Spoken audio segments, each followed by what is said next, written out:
buenas tardes. ¿Cómo les va a todos? Bienvenidos a este nuevo webinar organizado por la Facultad de Tecnología Informática de la UAI. En esta oportunidad vamos a hablar sobre la evolución de la complejidad computacional. Como ustedes saben, la informática ha sufrido una evolución formidable, sobre todo en los últimos años. Sus comienzos a mediados del siglo pasado, al igual que hoy día, van de la mano con los progresos de la tecnología electrónica, equipamientos, redes, comunicaciones, sistemas cliente-servidor y sobre todo en sistemas distribuidos a vida cuenta de sus aplicaciones, sobre todo en lo relacionado en el comercio electrónico y el universo del Big Data. De la mano de esos cambios y del incremento en cuanto a las prestaciones se encuentra la complejidad computacional. En la presentación se podrán recordar los distintos estadios de dicha evolución para llegar al estado del arte actual y abordar los conceptos computacionales y matemáticos que hay detrás de la complejidad computacional. Tenemos el honor de recibir al ingeniero Santiago Sábato. Bienvenido, Santiago. Santiago es ingeniero en electrónica de la Universidad Tecnológica Nacional, socio del Copitec, licenciado en Ingeniería en Sistemas Posgrado UBA Facultad de Ingeniería, docente titular de las asignaturas Lenguaje de Programación para la Administración, Modelos Computacionales de Gestión Administrativa, y se desempeña como docente adjunto en la asignatura Trabajo Final de Ingeniería. Bienvenido, Santiago, es un placer tenerte aquí. ¿Cómo te va? Bueno, muchas gracias, Darío, por la bienvenida, y vamos a dar comienzo a la charla relacionada con este tema que tiene tantos abordajes. Vamos a empezar por... Santiago, te sí, interrumpo un segundito antes que comiences a disertar, comentarle al público presente, bueno, a los que están por Zoom, los que están por YouTube no lo van a ver, pero los que están por Zoom en la parte inferior de la pantalla van a encontrar la posibilidad de un icono que dice preguntas y respuestas, así que en la medida que vos vayas disertando, los que lo deseen, si quieren postear sus preguntas allí, las vamos a ir tomando y te las vamos a trasladar. está bien, perfecto. Ahora sí. Y bueno, bien, nos ibas gracias. a contar sobre los puntos de vista, ¿no? Sobre los cuales se puede abordar la complejidad computacional. Todo tuyo. Se puede abordar a través de algún lenguaje en especial. Gracias a Dios ahora apareció Python como para trabajar con expresiones lambda, pero antes la gente lo hacía con Lisp. Bueno, pero es una muy buena alternativa. Pero también tenemos que hablar de, por ejemplo, los recursos, el tiempo polinomial, el tiempo exponencial. Eso está relacionado para ver si un problema es tratable o no en el tiempo. Bien, la mayoría de los problemas computacionales son de decisión. La mayoría, hay otros tipos de problemas. Bien, obviamente, ¿dónde estamos parados en este momento? Desde el punto de vista computacional. Estamos en la nube, hemos vuelto o hemos trasladado la forma de computación de mediados del siglo pasado hasta estos días. Por lo tanto, vamos a tener dentro de lo que es el Big Data la acumulación de un montón de información que necesita un tratamiento. Si esa cantidad es masiva, obviamente la complejidad en el tratamiento aumenta. ¿Cuáles son esas fuentes? El Internet de las cosas, datos estructurados, semiestructurados, almacenes de datos, base de datos SQL o SQL, como quieran llamarlo, no SQL, el procesamiento de grandes volúmenes de información a través de Hadoop, por ejemplo, analítica de datos. Dentro de lo que es Big Data también tenemos esas características que son velocidad, volumen, variedad, veracidad, los datos de geolocalización, datos de redes sociales, control de redes eléctricas, ciberseguridad, modelos de servicios, porque eso lo que va a darnos es qué privilegio tiene cierto usuario frente a la nube. Es decir, va a estar como plataforma, como servicio, como infraestructura, como servicio, como software, como servicio. Va a estar metido en una nube privada, pública o híbrida.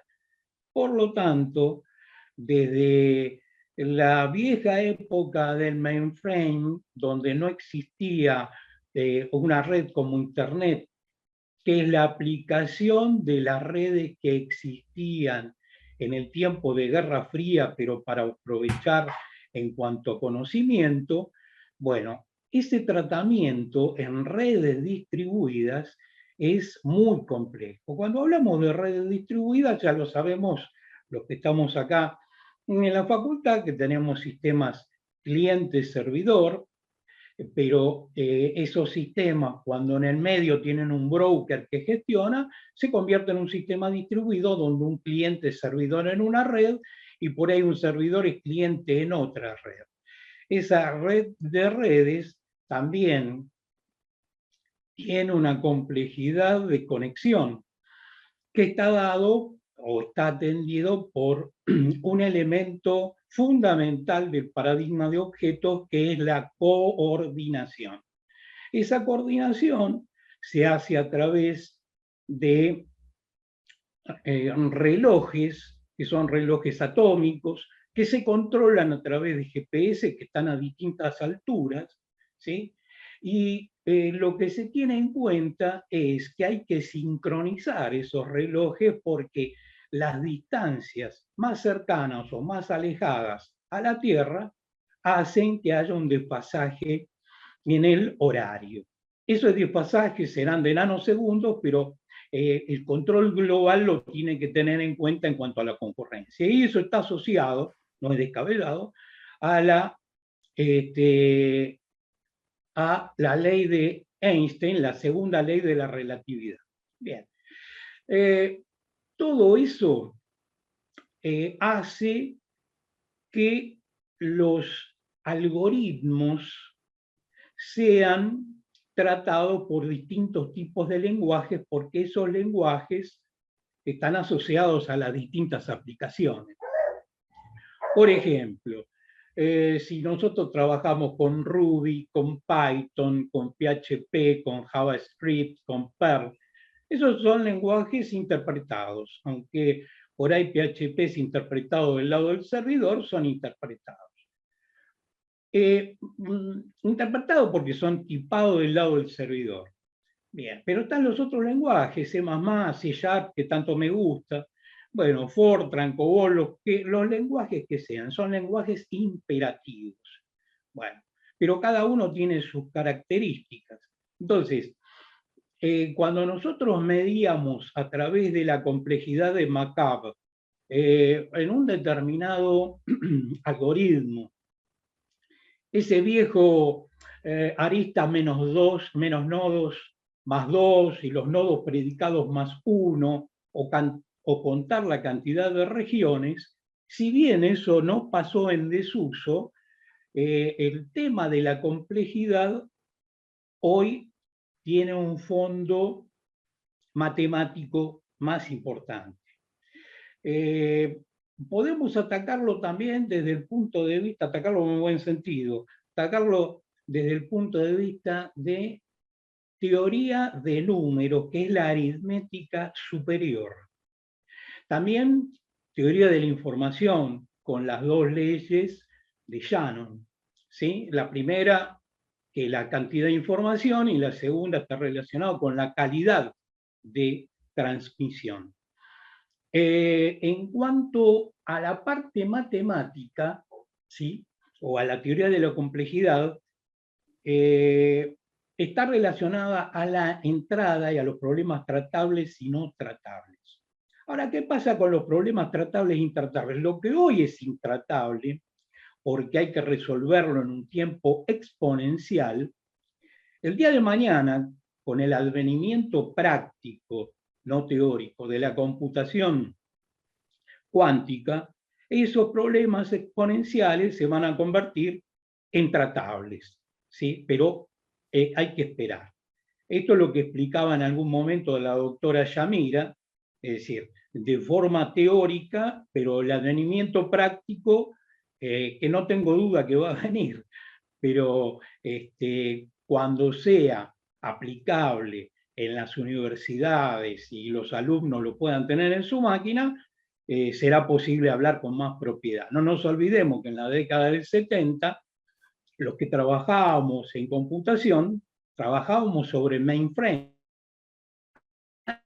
Le ocurría tener una computadora en casa. Y hoy en día a nadie se le ocurre no tener una computadora en casa. O sea, los tiempos van a poder definir qué es tratable y qué no es tratable, pero por ahora se lo divide en tiempo polinomial y tiempo exponencial.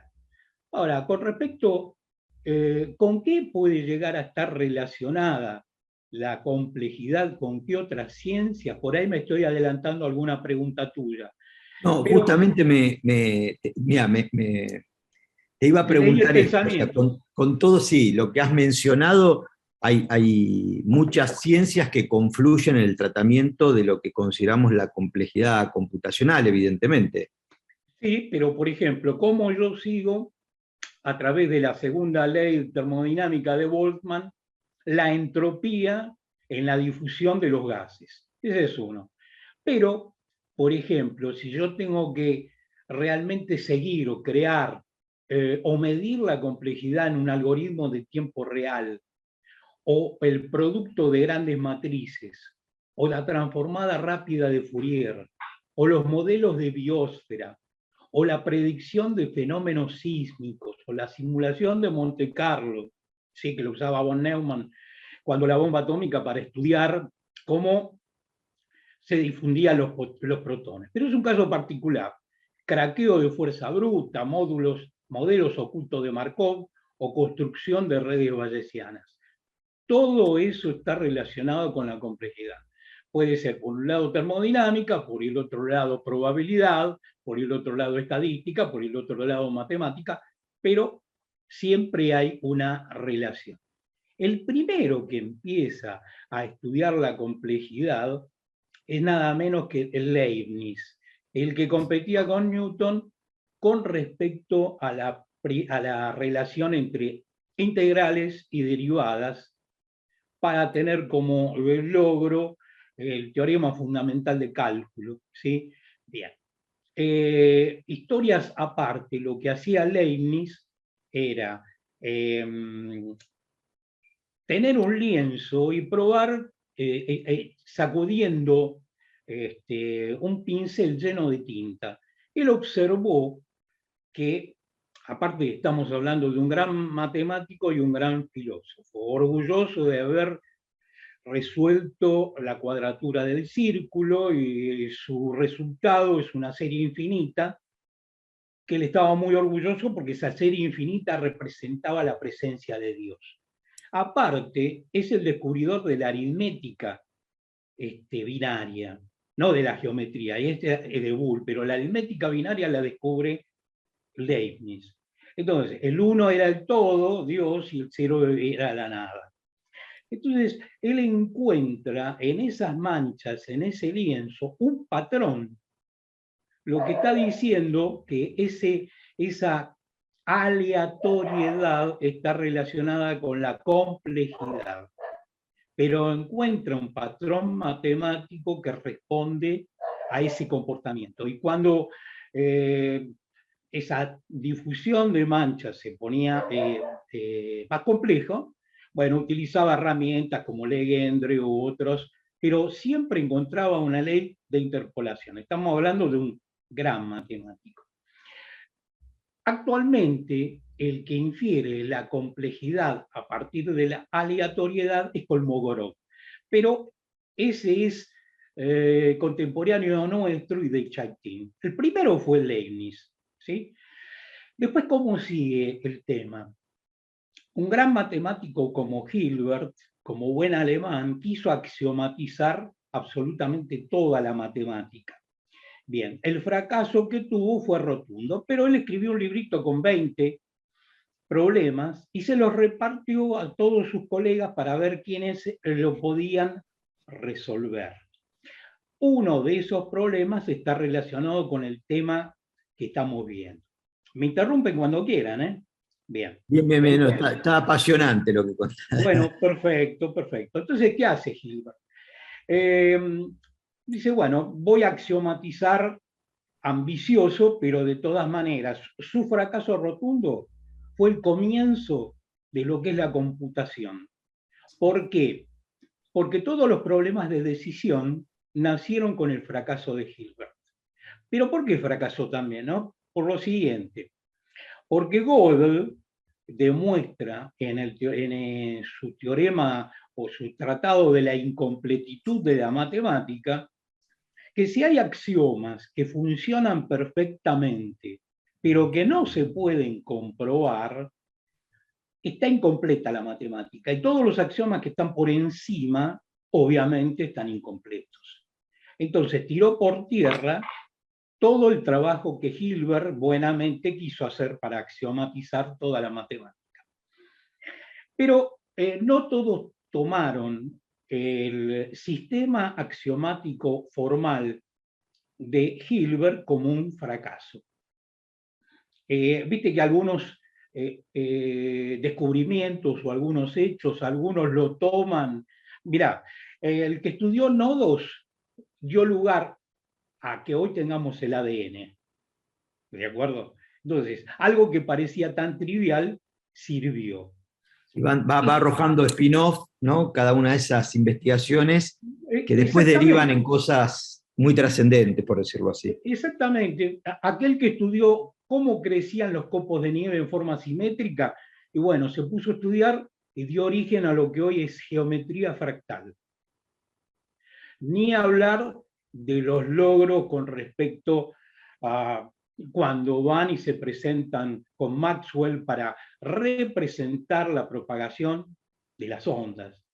Alguien después descubre el tubo de vacío, alguien después descubre el principio superheterodino, que es el que permite montar una señal inteligente sobre una portadora.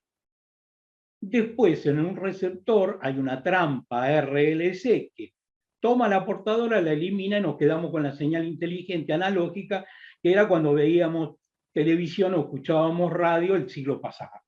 Después otro, por pulsos, por modulación de pulsos codificados, creó la televisión digital y es lo que estamos disfrutando ahora. Y esta transmisión que estamos disfrutando ahora. Es decir, todo lo que tenemos hoy en día tiene un pasado y la complejidad también tiene un pasado. Entonces, retomando a lo que había dejado Leibniz, lo siguen otros. Turing, con su famosa máquina de Turing, muestra en forma abstracta el funcionamiento de una computadora, es decir, en esa cinta autoalimentada que vos no podés alimentar datos en la entrada, él trata de lograr un algoritmo que vaya siguiendo un procesamiento, pero que pare. Eso no lo puede lograr, pero demuestra el problema de la parada en una máquina de Turing, que es una máquina que analiza expresiones lambda. Por eso yo había hecho la mención de Lisp, pero también hago la mención de Python, porque es un lenguaje que da para eso, para trabajar con expresiones lambda. Bueno, después de Turing, pero Turing aparte descubre algo fundamental, que es la incomputabilidad de los números reales. Hay un muchacho, Igor Ostrovsky, que es especialista en programación paralela y trabaja en Microsoft, que explicó el tema de incomputabilidad de una manera sencilla. ¿Cuántos programas en Python o en C# hay en el mundo? Decenas de miles, ¿verdad? Bien, alguien puede decir, bueno, infinito pero contable, esa es la diferencia. ¿Cuántos números reales hay en la recta real? Son infinitos, pero son infinitos en serio. Es un infinito más grande que la cantidad infinita de programas en C# o en Python. La incomputabilidad es eso, no lo puedo contar. Tengo una idea de que están, pero no los puedo computar. Entonces, Turing, el gran descubrimiento es la incomputabilidad de los números reales, estamos hablando de la recta real, y del problema de la parada. ¿Cómo sigue esto? Alguien se puso a estudiar las ecuaciones diofánticas. Las ecuaciones, bueno, ¿proviene de quién? De Diofantes, un matemático griego, porque son todos griegos. Entonces, esas ecuaciones diofánticas tienen una forma, por ejemplo, x a la i más, x a la n más y a la n igual a z a la n. Bien. Esa ecuación es típica del último teorema de Fermat. Bien. Que es descubierta por Andrew Weil. ¿Por qué hablo de las ecuaciones diofánticas? Porque en unos minutos vamos a ver que las ecuaciones diofánticas, según un estudio detallado y secuencial, se comportan como computadoras. Nos tenemos que olvidar del aparato con cable, CPU y ALU, sino se comportan como computadoras como concepto abstracto. A eso nos referimos, pero todavía tenemos que llegar. En ese famosísimo teorema de Fermat, eso es una ecuación diofántica, donde se va a satisfacer siempre y cuando los coeficientes y el exponente sean números enteros, no pueden ser números de otro tipo. Y Andrew Weil, después de muchos años, ese teorema duró 350 años sin resolver. Trataron de resolverlo Euler, Gauss, Riemann, no cualquiera, los más grandes matemáticos de su época, no pudieron. Entonces, Andrew Wiles, después de muchísimos años, dedujo, pero demostró, que para n mayor que 2 y x, y y z mayor que 0 no hay solución alguna. Ese era el teorema de Fermat, basado en una ecuación diofántica. La ecuación diofántica es una ecuación algebraica, que es aquella que se obtiene de operaciones polinómicas, a diferencia de los números trascendentes. Los números trascendentes tenemos pi, la constante de Euler, la constante de Chaitin, el número de Neuville. La constante de Chaitin la nombro porque está muy relacionado con el tema de complejidad, pero aparte esa constante es incomputable, aparte. O sea, Chaitin estudia la complejidad como una probabilidad, o sea, va a estar entre 0 y 1, de un proceso de lanzamiento de una moneda al azar, que me va a dar cara seca, 1 a 0. Bien, y esa secuencia va a coincidir con un reservorio de programas que se llaman programas elegantes, que son una sucesión de unos y ceros, pero reducida. Entonces, me estoy adelantando un poquitito, pero para que vean a dónde llegamos con la secuencia. Si me querés interrumpir o querés volver para atrás, me lo decís. Termina con la idea y si tengo un par de preguntas. Bien. Aparece un matemático de apellido Post que trabaja, es profesor en el City College de Nueva York. Entonces, él quiso crear o creó un algoritmo para generar teoremas. Uno dice, pero ¿cómo puede ser? Sí, generó un algoritmo para generar teoremas de una manera muy lenta, pero que nunca se acabaría. Y el resultado está relacionado con la demostración, no con el enunciado. Entonces, ese resultado es una secuencia numérica. Esa secuencia numérica se la pasa a bits, ¿sí? Y se agrupan esos bits en grupos de 8 para tener los caracteres.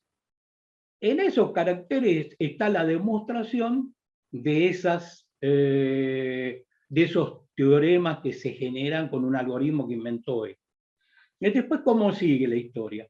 Bueno, a ese sistema axiomático formal que Gödel había destrozado, se lo llamó sistema axiomático formal de Hilbert, Turing y Post. ¿Por qué? Porque ellos tomaron la posta de un sistema axiomático y no lo despreciaron como hizo Gödel. Bien, aparece otro matemático y ese otro matemático es Lucas. Lo que hace Lucas es crear un método para comparar dos cadenas de bits del mismo tamaño. Y eso lo hace con coeficientes binomiales. Pero son ecuaciones diofánticas, que están separados por un signo igual. Entonces, cuando yo reemplazo los números enteros en la parte izquierda, vamos a ver si satisfacen en la parte derecha. Entonces, él trabajó de esa manera, pero cuando empezó a reemplazar esos números naturales en la parte izquierda para ver, empezó por los números más chicos y siguió, no tenía un resultado. Es decir, hay un problema relacionado con el problema de la parada, igual que la de Turing. Es por esa razón que estos matemáticos establecieron que una ecuación diofántica, que ya sabemos que es algebraica, que ya sabemos que los coeficientes y los exponentes tienen que ser números naturales enteros, ¿sí? Se comportaba como una computadora, pero se comportaba como una computadora desde el punto de vista de una máquina de Turing, desde ese punto de vista, porque los dos tenían esa incertidumbre, no hay forma de decidir cuándo va a parar una máquina de este tipo. Aprovecho para preguntarte, Santiago, Sí. cuando analizamos algoritmos en el entorno de lo que es la ingeniería de software, normalmente la complejidad computacional adopta muchos sabores. Puede ser temporal en cuanto al el espacio de tiempo que lleva a resolver el algoritmo, puede ser espacial en cuanto a la cantidad de espacio, ya sea en memoria o en almacenamiento, que podría llevar el resolver ese algoritmo. Pero has visto que últimamente, ya hace un tiempo, está muy en boga todo este tema de la computación cuántica, ¿no? Que si bien nos da, por un lado, un poder computacional genial, tira un poco por la borda digamos, este concepto de máquina de estado, lo que proponía Turing y todo eso. Este advenimiento de estas nuevas tecnologías en términos de complejidad computacional, ¿vos creés que simplifican o complejizan el Bueno, tratamiento de estos procesos? claro, la pregunta es excelente, la respuesta es indefinible, por una razón muy sencilla. Si la computación cuántica se tiene que dar a menos 260 grados Kelvin, si yo voy a almacenar una variable dentro de un elemento del átomo que puede ser tener spin derecho o spin a la izquierda, no tiene absolutamente nada que ver con los algoritmos o con la forma de computar que tuvimos. Es decir, nosotros no nos morimos de hambre o empezamos a estudiar. Claro, A eso iba, digo, va a haber que empezar a generar nuevas formas de medir la complejidad, ¿no? Es va, otra cosa. claro, porque es otra forma de computar. Después me voy a preocupar de medir la complejidad, pero la forma de computar es completamente distinta. Por eso yo decía previamente, es otro mundo, no tiene Otro nada mundo. que ver con el mundo del if then else o el do while que nosotros hemos conocido a través, bueno, yo lo conocí en Assembler, Fortran, COBOL, yo estoy con esto desde el año 78, o sea, soy un dinosaurio, pero Digo, de todas maneras, qué buena oportunidad para los jóvenes que están escuchando, porque podrían estar analizando estos conceptos aplicados en una generación a una realidad que está siendo incipiente, ¿no? O sea, claro, como nos bueno, estabas pero contando, viste, la historia de la complejidad computacional en un escenario que es el que nosotros manejábamos, hoy algunos de ellos quizás puedan interesarse por ese tema, el día que tengan que hacer sus trabajos futuros de investigación o de posgrado, y estar analizándolo en este otro escenario, que es como decir, bueno, empecemos de cero, primero a definir qué es la complejidad en ese escenario, ¿sí? Cómo se puede tratar, y cómo vamos a abordarla para definir qué es complejo, qué no es complejo y cómo la podemos medir, ¿no? claro, Barajar de nuevo, digamos. yo tomaría el siguiente camino. Primero, saber dónde estoy parado. Ujú. Entonces, ¿qué tecnología estoy manejando hoy en el 2021? A partir de eso, y también a partir de si yo voy a programar en forma secuencial, en batch, voy a programar en programación paralela, porque eso también es otra cosa. voy a trabajar con memoria distribuida o memoria compartida, porque una cosa es programación concurrente, otra cosa es programación paralela y otra cosa es programación distribuida. Es decir, las diferencias son sutiles, como son sutiles RPC, RMI y Corva. Son sutiles, pero hay diferencias. Entonces, si yo trabajo en programación paralela con memoria distribuida, voy a trabajar con OpenMP o con MPI si es memoria distribuida. La forma de comunicarme es distinta, porque si es memoria compartida, la comunicación tiene que ser perfectamente sincronizada. ¿Cómo lo voy a clasificar? Bueno, hay dos clasificaciones, una es de One-Bricks y otra es de Flynn, donde habla de la temporalidad. Lo que pasa es que cuando, ¿qué tengo que analizar previamente? ¿Qué cantidad de procesadores voy a tener? ¿Sí? ¿Qué tipos de procesadores voy a tener? ¿Voy a tener un reloj de control? La comunicación va a ser síncrona o asíncrona. Cuando vos haces la sumatoria de todos los factores que tenés en cuenta, recién ahí vamos a pensar cómo medimos la complejidad dentro de este entorno, dentro de nuestro entorno de trabajo o nuestro entorno de desarrollo. Pero no es una cuentita. Es decir, se han encargado todos estos matemáticos que yo te acabo de contar en llevarlo a términos de probabilidad. ¿Sí? No terminó todo el cuentito porque esas ecuaciones diofánticas, hay dos matemáticos más, que son Matisevich y Jordan, ¿y qué es lo que hacen? Hacen lo mismo esos cálculos, pero utilizan un lenguaje de programación como Lisp. Bien. Lisp sería List Processing. Las listas son los átomos, las palabras casa, perro, mesa y la lista será el procesamiento de esos átomos. ¿Qué características tiene Lisp? Y bueno, tiene evaluación perezosa, no tenés que tipar en el momento, sino que el compilador no necesita que vos le declares el tipado. Bien. ¿Qué tipo de lenguaje es? Intermedio. Está entre compilado e interpretado. Es intermedio. ¿Con qué trabaja? Con expresiones S.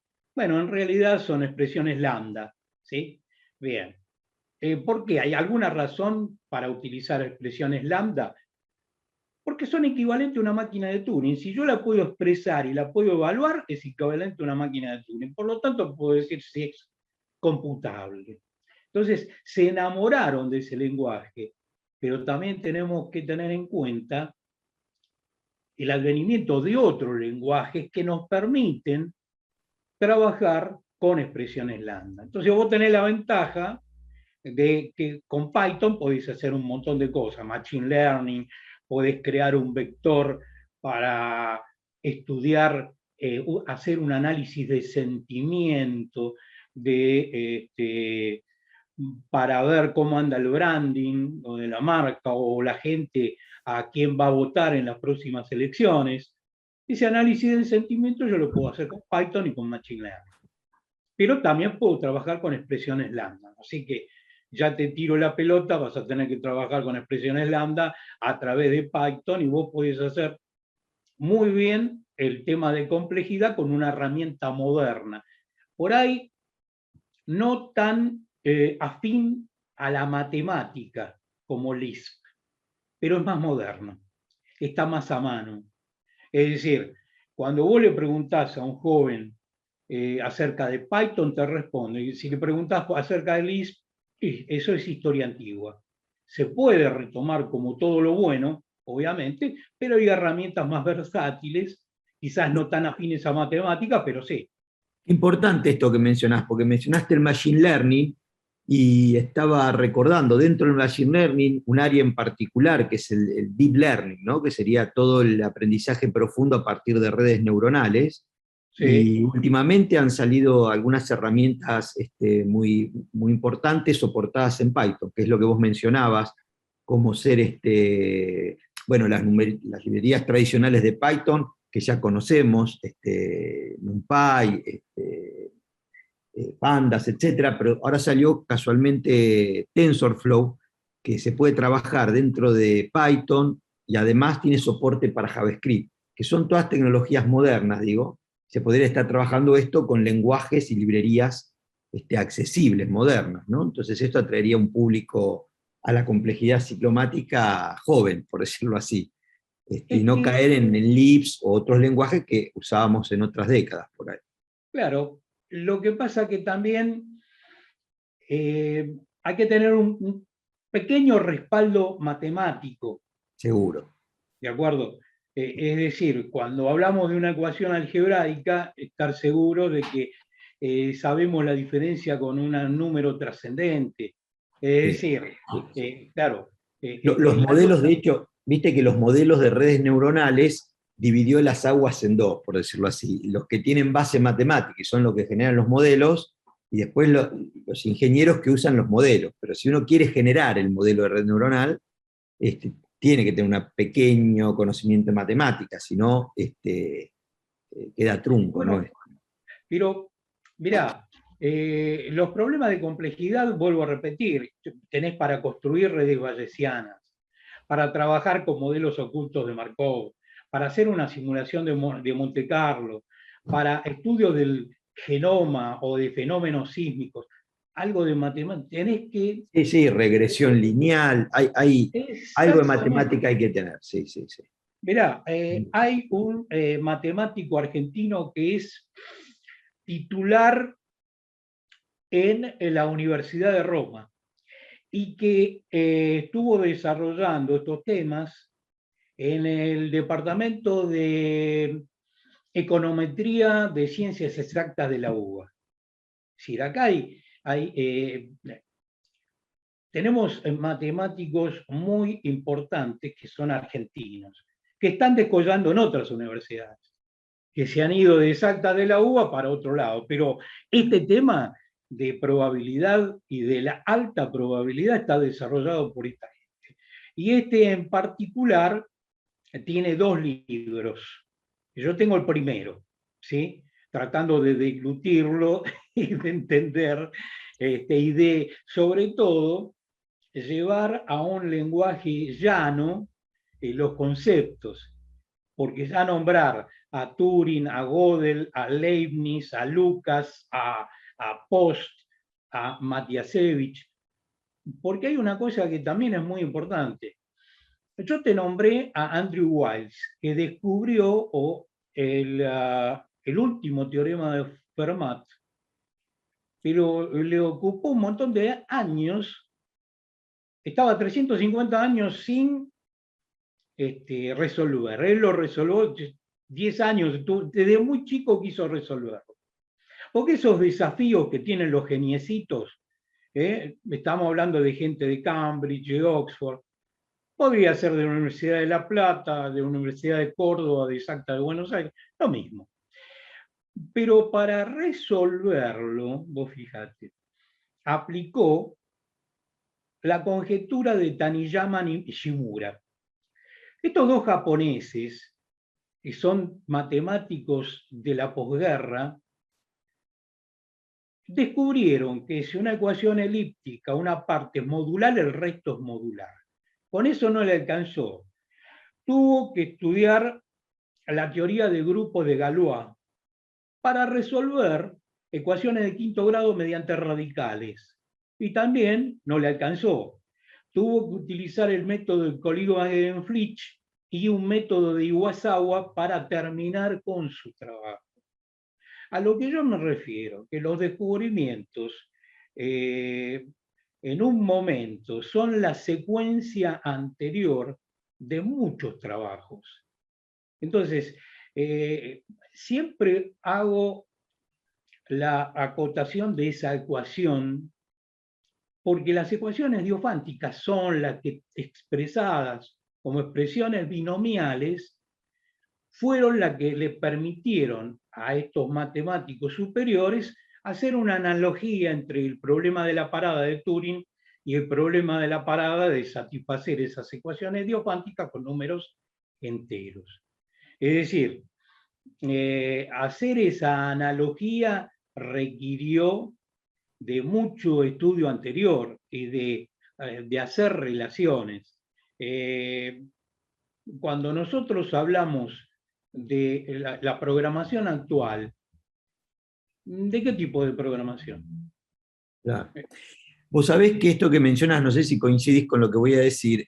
La vez pasada estábamos conversando con unos graduados de la UAI que se orientaron hacia la inteligencia artificial y estábamos viendo una serie de cuestiones y veíamos el cuello de botella en el entrenamiento, ¿no?, de las redes neuronales, ¿no? Porque la red neuronal más o menos hoy se arma, pero el tema es cuánto mejor trabajan, está directamente relacionado con el entrenamiento de aprendizaje que le haces. Y un poco charlábamos esto, que la mayoría de las empresas grandes, Huawei, Google, Microsoft, IBM, hoy todas están atrás de esto de inteligencia artificial y te ceden espacio de procesamiento en la nube, porque el cuello de botella que tenés es el entrenamiento, ¿no? Digo, entonces, Claro. este tema de la complejidad, cómo va a haber que elaborarlo para que ese entrenamiento sea lo menos complejo posible en términos computacionales, para poder entrenar de la mejor manera en el menor espacio-tiempo. Y ese algoritmo de red neuronal va a funcionar mejor. Entonces, eso todavía, como esto es un poco incipiente, todo va por fuerza bruta, ¿no? Te dan un espacio en la nube con no sé cuántos decenas de procesadores y trabaja y entrena y va saliendo. Pero en la medida que abordemos cuestiones de mayor complejidad con inteligencia artificial, por más fuerza bruta que tenga, la variable de hacer que la complejidad disminuya no va a ser intrascendente, va a ser importantísimo, porque te va a permitir entrenar esa red en menor tiempo, digamos, ¿no? Entonces, ahí hay un gran trabajo por hacer, me parece. Claro, pero el cuello de botella se da en todos lados.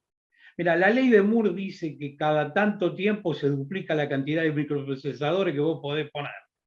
Macanudo, ¿vos podés crecer de esa manera a través de la ley de Moore?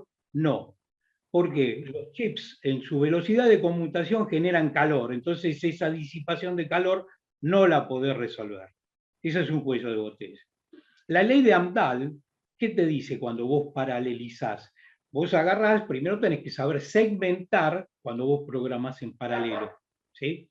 Cuando segmentaste, hay una parte que no podés paralelizar porque es directamente, acá hay una preguntita, Damián, dame un segundito y ya te contesto.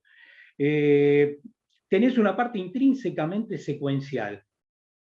Por más que agregues procesadores, no podemos mejorar el speed up por culpa de esa parte secuencial. Es lo mismo, quiero pensar que es lo mismo, que por más que agregues programadores, si no tienen un entrenamiento adecuado para redes neuronales, tenés el mismo problema.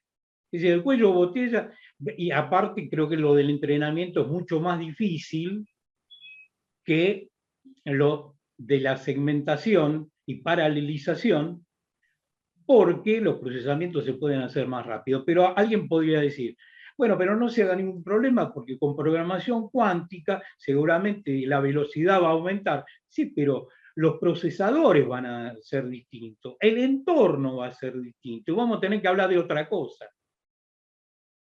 Entonces, primero tiene que establecerse bien dónde estamos parados desde el punto de vista tecnológico, desde el punto de vista del software, ¿sí? Porque una cosa será programar con lenguajes interpretados, con lenguajes compilados, con mezcla de compilado e interpretado, sobre qué programamos, cuáles son los objetivos, ¿sí? Porque un programa siempre es una secuencia de bits para resolver una determinada secuencia de bits, aparte es eso. Si yo tengo un objetivo y tengo 5 programadores, voy a tener 5 secuencias de bits totalmente distintas. Me tengo que quedar con la más chica, con la reducida, con la que yo entiendo que es una solución elegante, ¿sí? Y Chaitín decía, y ahora le quiero contestar A Damián. a Damián. Me habías preguntado, nos habías preguntado cuáles eran los tipos de programación. Bueno, tenés programación concurrente, programación distribuida, programación paralela, ¿sí? Obviamente tenés programación en batch. Ahí lo que estamos hablando es, ¿para qué voy a usar programación paralela? ¿Para algo que puedo hacer en forma secuencial? No, tiene que hacer, por ejemplo, la multiplicación de matrices de grandes dimensiones. Hay distintos estilos, pero por ejemplo, si vos segmentás tu problema y a cada problema le das un procesador, un espacio de memoria para procesarse en forma independiente, bueno, lo que yo puedo hacer es una especie de fork, acordándonos de Unix, para cada uno. Y después hago un join para unir todos los resultados. Hay un ejemplo práctico que es el cálculo de pi, donde yo por exhaustión voy a segmentar toda la parte superior. ¿Y qué hago después? A un procesador, por cada uno de los segmentos, voy a calcular cuál es el área y después hago la unión de todas esas, la sumatoria de todas esas áreas y tengo el área total. Bueno, esa es una forma de pensar. Después, programación, si es batch, si es paralelo, tenés programación en la nube, tenés programación de tipo Hadoop, que inclusive genera los algoritmos previendo las fallas en los procesamientos de gran cantidad de datos, que encima los tiene replicados, ¿sí? Pero también tiene precaución por los problemas de consistencia cuando uno replica muchas veces. Por eso, hoy la ingeniería en el año 1900 eran 1, 2, 3. Ahora son decenas y cada una con sus especialidades. Pero el único camino que cabe es el de estudiar. Tener el título universitario, ponerse a hacer posgrados, tener un respaldo matemático para entender por qué funcionan las cosas. Y algo que para mí es muy importante. Cuando uno presenta un trabajo, una tesis de doctorado, una tesis de maestría, una tesina, cuando uno le da un respaldo con una ecuación diferencial, con una ecuación lineal, con lo que sea, realmente, perdón, realmente respalda con un esfuerzo no tan técnico, sino científico, el trabajo que presenta. Cuando uno realmente demuestra el funcionamiento de algo, ¿sí? Bueno, le da un aval que tiene mucho más fuerza que unos párrafos escritos. Yo siempre doy un ejemplo medio trivial, pero cuando abarqué el Grady Butch, vos también, Darío, hace decenas de años, ¿sí? El concepto estaba muy claro, pero el código en C++ lo aclaraba muchísimo más. A veces uno entendía más ese concepto por el código que había leído que por el concepto mismo escrito previamente, sino que simplemente lo escrito avalaba lo que estaba en el código.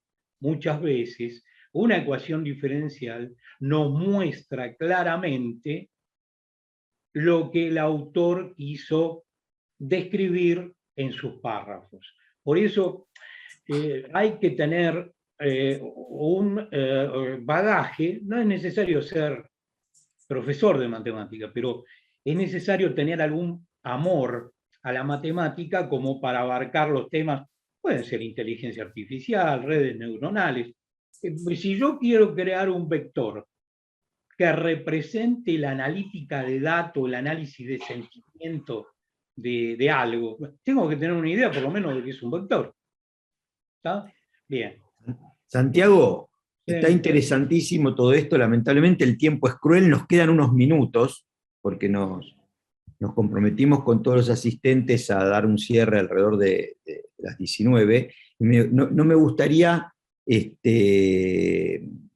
finalizar esta charla sin poder trasladar una idea de, bueno, cuál es el estado del arte hoy sobre todo esto, ¿no? Si a alguien le interesa la temática, por dónde tendría que abordarla, en qué se está trabajando y este tipo de cuestiones.